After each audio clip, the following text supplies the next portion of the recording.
Hello बच्चों, आज सीखेंगे वेजिटेबल नेम, सब्जियों का नाम। P O T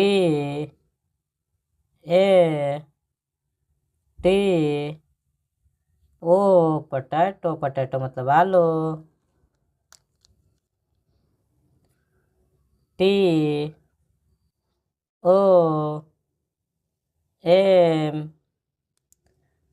A T O, tomato. Tomato मतलब टमाटर। G I N G A are,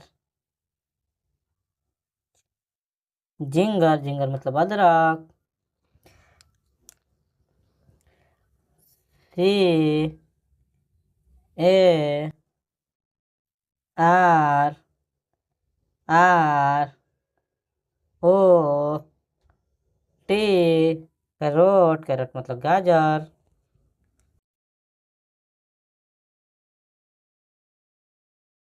O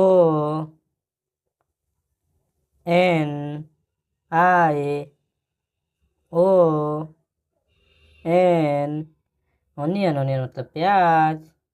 potato. Potato मतलब आलू। टमाटो। टमाटो मतलब टमाटर। जिंगर। जिंगर मतलब अदरक। कैरोट। कैरोट मतलब गाजर। ओनियन। ओनियन मतलब प्याज।